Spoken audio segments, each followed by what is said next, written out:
আসসালামু আলাইকুম। শুভ সকাল। সবাই কেমন আছেন? আশা করি সবাই ভালো আছেন। আলহামদুলিল্লাহ আমরাও ভালো আছি। তো সকাল সকাল ঘুম থেকে উঠে আজকে বানিয়ে ফেললাম ভুনা খিচুড়ি।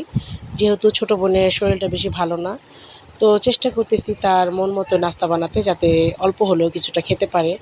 কারণ সে বেশ কিছুদিন যাবৎ অসুস্থ।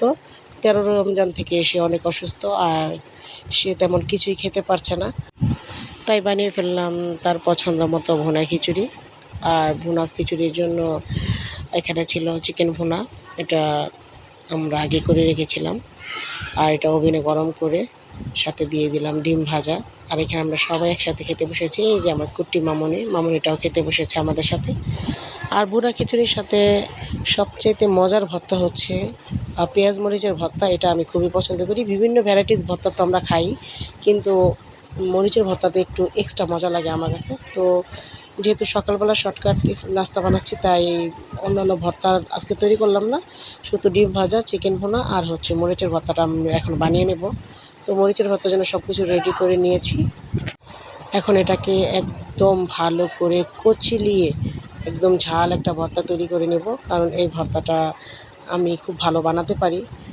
আর এই তো সব কিছু ভালো করে মেখে নিচ্ছি।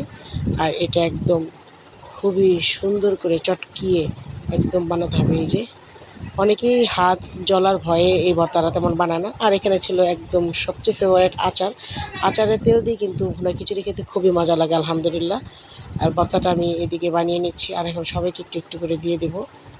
আর তো সব কিছুর জন্য আলহামদুলিল্লাহ। সবাই ভালো থাকবেন।